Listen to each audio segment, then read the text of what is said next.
我们在节目上面已经讲过非常多次，中国的电动车有多可怕。结果我看到这画面之后，我才觉得哦，电动机车更可怕。这明明只是一个货车烧起来，结果你看到这画面变成火龙。中国现在出现火龙，现在怎么回事？原来一台烧都是电动机车。坦白讲，我都觉得这是中国政府的阴谋了。为什么？因为太离奇了。首先呢，它是有一台货车在路上呢发生碰撞，在广州的珠海是这个繁华的地区。结果呢，因为碰撞之后呢，它开始漏油，就这么好巧不巧，油慢慢漏，就一路漏到旁边哪里呢？旁边停了一整排的电动自行车。结果你知道这些电动自行车哦，那东西赶扣人利用哎。中国有一句话说，一般的老百姓叫做牛跟马，为什么？因为他们在做牛做马。结果呢，这些牛跟马呢，连他的马车，也就是他的电动单车，全部转保修料。但是你知道吗？说那时快，它这个油一漏到之后，大概将近3到5分钟之内呢，烽火连鞭。什么意思呢？像火烧连环船一样，1台、2台、3台、4台、5台，瞬间短几分钟之内，整排的电动自行车转波龙修料，然后旁边就喊全烧，真的变火龙了。不是，这太夸张了吧？这哪有这样烧的？烟窜成这么大，空气污染，瞬间一整条路变成是火龙。就烧完之后呢，转波龙脆狗。郑兆和，为什么我刚刚讲说有可能是阴谋？对，因为很奇怪，最近这个大火的时候，电动车中国刚好宣布一个新规，说未来只要你是旧标章的，什么叫旧标章哦？其实我跟你讲是叫新标章，因为它这个叫新标章。中国一直在改标章，他说你只要是旧的呢，通通不准上路，通通不准卖，通通不准用。然后呢，一堆市民可能才刚买而已，然后就去跟他讨说法，什么讨说法？说你开什么玩笑？这个规矩2年前才刚改，我才刚买到不到半年，你马上跟我说这个车又不能用了，这怎么回事啊？那他们就整个全部的维权，然后就把它包围住。这人很多对，那我问你哦，你觉得中国政府会不会鸟他们？根本不想甩他们。不止，还更过分，啰嗦是不是？来，结果呢，他们就趁着在12月1号新制上路的时候，有一个警察带着这个我们讲到这种拖吊车、这种货车，开始干嘛呢？开始扫荡。扫荡什么呢？不是违规就是你只要是旧式的车，那我就请问你，12月1号刚上路，谁会买到新车？没有人嘛，对，都是旧的嘛，对，全部拖走。他就直接把路边停的旧车大清洗。对，他停在路边好好的哦，你本来还不知道这个规矩哦，然后你呢还来不及买车哦，你去上班哦，你这些牛跟马刚上去办公室哦，然后去做牛做马，对不对？就下来之后呢，发现自己整排车都拖走，然后他就只送你一张纸，不好意思啊，因为此车已经违反了本局的新规定。因此呢，必须予以销毁，予以扣押。然后我想说，坏了啦！师哥，你是讲什么？你12月1号看过的说要换新制，马上就清走。所以后来的这些牛跟马得到一个结论，说肯定有哪位公子要创业了啊，有哪位少爷要创业，是中共的高官，可能他儿子要卖电动车啦，所以你才会把我们车子全部都拖走了，而且没有缓冲期。他跟你讲改规定了，你旧的全部就都报废，就有民众跑到这个电动车坟场里面去，想说看看到底什么状况。本来呢，走到外面了，想说哇，一整排都被扣押好严重。就来，赵你看，等一下这个也太多了吧？他把整个中国，只要是在他的县城里面，这福建全部的电动车，这些都是好的东西啊，各位。这些都是有主人的，但没有中国是共产全部销毁，他哪有这样子？这抢名车，说把你带走就把你带走，说扣就扣，然后呢说什么呢？要逼你买新车嘛，对不对？但你知道吗？你以为新车卖很好，我知道你心里想说没关系啊，旧的不去，新的不来嘛，电动车这么便宜，不对，新车的门市这个叫做雅迪的，不好意思几乎大部分都倒闭了。你知道怎么倒闭吗？因为卖不下去。他们说我们现在都要卖一堆新车，因为他们的库存到我请问一下是新的还是旧的？就旧的。对啊，那你这我全部我库存要全部都丢掉，结果你的新车你也没有进来，我要赚什么？我光赔那个库存我就GG了。坐在门口吹了5天的冷风，门你可以看到没有人。门市也没有人，通通都没有人，根本没有人要来买车。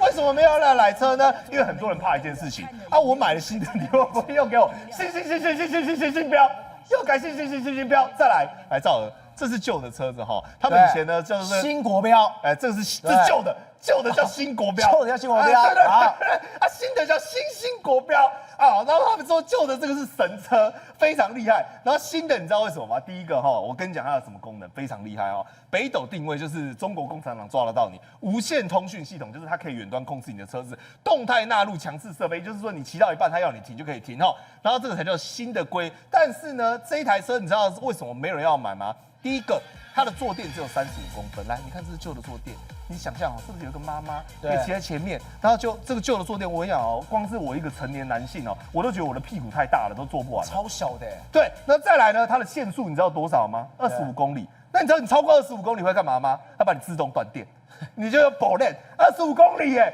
你骑脚踏车比25公里快。那再来，它有没有置物架？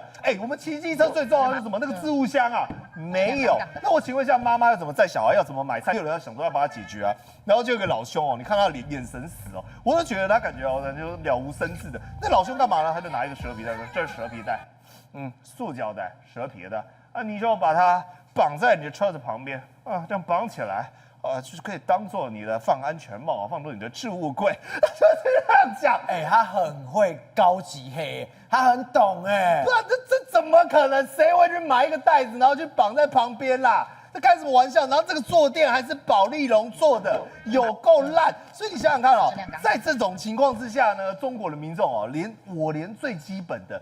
只是想要为你做牛做马，上个班连个交通工具你都不准，都要让公子哥赚大钱，人还要怎么活得下去？玉峰哥，这个电动机车已经够夸张，在中国电动车我们都知道夸张，但是我从来没想到，我今天看到这几张，我吓到。玛莎拉蒂，我也想要有一台，就很贵啊，没有办法买得起。你看到这售价35.88万，什么概念？台币159万就可以买到，这是现在发生什么事情了？好，过去来讲的话，玛莎拉蒂是做跑车的，后来呢，因为孔刘这个韩国的偶像明星开了一台 Levante 之后呢，大家炸了，大家说原来跑车的休旅车这么漂亮，而这个呢是另外一台纯电的休旅车。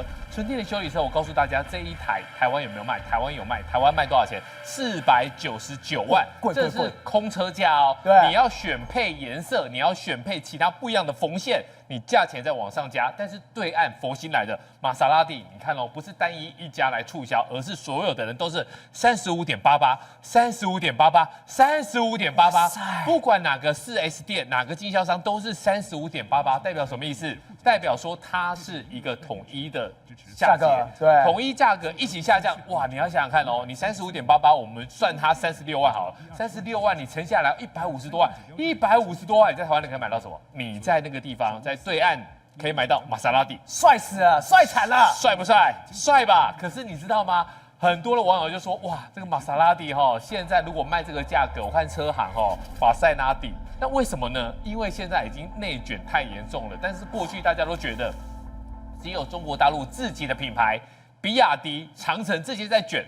没想到有一天，超跑品牌玛莎拉蒂也会变成玛莎拉蒂，因为也在卷在一起了。好，那中国大陆来说的话，现在为什么价钱可以一直低、一直低、一直低？很多人讲说羊毛出在羊身上，对，你想要买便宜的新能源车，那你肯定得要付出代价。什么代价？你看它的车轮毂里面竟然有沙子。哇塞，真的假的？有沙子，那你知道吗？这个东西来说的话，你应该是一个韧性很强的。它里面真的是有沙，为什么会有沙子？这个东西来说的话，其实你应该在你整车的过程当中就有很大的一个问题。你说这个东西离不离谱？这个已经很扯了吧？另外来讲，油门直接断裂，我看这个画面，我看的真的很心慌哎。你想想看，你油门断了会发生什么事情？你油门踩下去，踩没有油门，对，那就算了，慢慢的滑停啊。那如果油门可以直接断裂，那你的刹车会不会直接断裂？今天才一开刹车断裂，我们就撞死了。那真的，过去来讲，那个鼓风式的，真是多踩几下，你刹车会踩得出来啊。这个断裂了，你就踩不出来了。好，防撞梁是木头，这种 bumper。这个也是很奇怪，真的是木头bumper 是要来吸收冲力的，你木头其实它的物理性就是这么大，我很难想象，还是这有什么新的科技的逻辑，我们还没有想通。但这个我看下去，就是传动轴里面放纸，这就很奇怪了。你一个传动轴里面为什么会出现纸张呢？这个为什么会出现纸张？这个就很难去让人家觉得这有合理的解释了。那你看这个东西，是不是你应该里面要有一些比较强固的东西，但是为了省钱，或者是任何的奇怪的理由，这个车还能你在开吗？传统轴弄下去之后呢，我真的觉得这个非常的危险。但是你现在看这个画面，这在广东哦，这是比亚迪，比亚迪算是里面算大品牌哦，竟然在那个地方先往后八股撞到之后呢，你又往前八股，然后呢，其实网友真的好好笑，网友说这个人怎么开车的？然后另外旁边的说，哎，对啊，这个人怎么开车的？最离奇的事情在后面，你可以看到这个人他没有在开车，因为后面会有一个车主冲出来。所以呢，这个人没有在开车啊，他在干嘛？这个冲出来的才是才是车主啊！那车怎么突然动了？因为他现在都有自动驾驶，自对动驾驶里面，其实你过去看到很多的影片，不要担心路边停车没有问题。一键路边停车，他一键按下去之后呢，人去买东西了，以为他路边停车，结果没有想到他的自动驾驶的停车，啪坏掉了。有了 bug， 所以它就变成它无限回圈，一直八股，一直前撞，一直八股，一直前撞，代表什么意思？代表它抓不到那个前后的一个距离，所以这个就是软体有问题，然后刚刚讲的硬体也有问题。但是比亚迪已经是这里面赚最多的，为什么呢？它几乎把所有的利润大概60里面全部都被比亚迪赚走了。为什么？因为比亚迪它是低价超人，它把所有的东西整合在一起。比如说比亚迪，它怎么样？它至少新能源车里面最重要的、最贵重的东西就是电池，它自己做电池，其他人得跟他买电池，或是透过其他管道。而在这过程当中，比亚迪你看哦，又是这种火烧车啦，又是刚才倒车八股的啊，那代表什么意思？代表说他赚到了这些钱，但是它的质量并没有提升。宏观取材，厘清真相，犀利精准，深入剖析，时刻掌握关键，新闻时事不漏接。老时段，新气象，我是钟浩和，关键时刻2.0全新出击。